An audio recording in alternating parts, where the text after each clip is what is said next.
ছিল না। 72 ঘন্টা ডিউটি করছে, 72 ঘন্টা। আর মশা প্রচুর ছিল।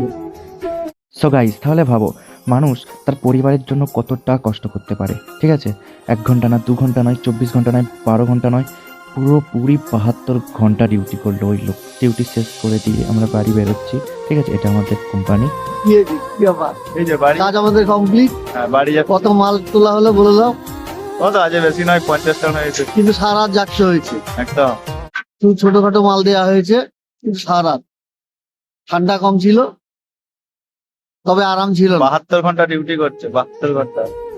আর মশা প্রচুর ছিল। তো আমাদের কোম্পানি থেকে বেরিয়ে যাওয়ার পর আমরা যাই হাই রোডে। তো তোমরা দেখতেই পাচ্ছ এই হাই রোডটাতে কত জ্যাম হয়।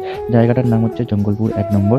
ঠিক আছে, তো আমাদের বাস এখানে চলে এলো। অলরেডি আমি টিকিট বুক করে রেখেছিলাম, তো যার জন্য আমাকে দেখেই এই বাসটি থেমে বললো। তারপর বাসের সামনের দিকে পুরো বসেছিলাম আমি, ভিডিওটা করবো বলেই ড্রাইভারকে বলেছিলাম যে তাহলে আমি ভিডিওটা করছি, তোমরা কেমন চালাচ্ছ। ঠিক আছে, তো আমি বাসে যাওয়ার সময় ভিডিও শ্যুট করছিলাম।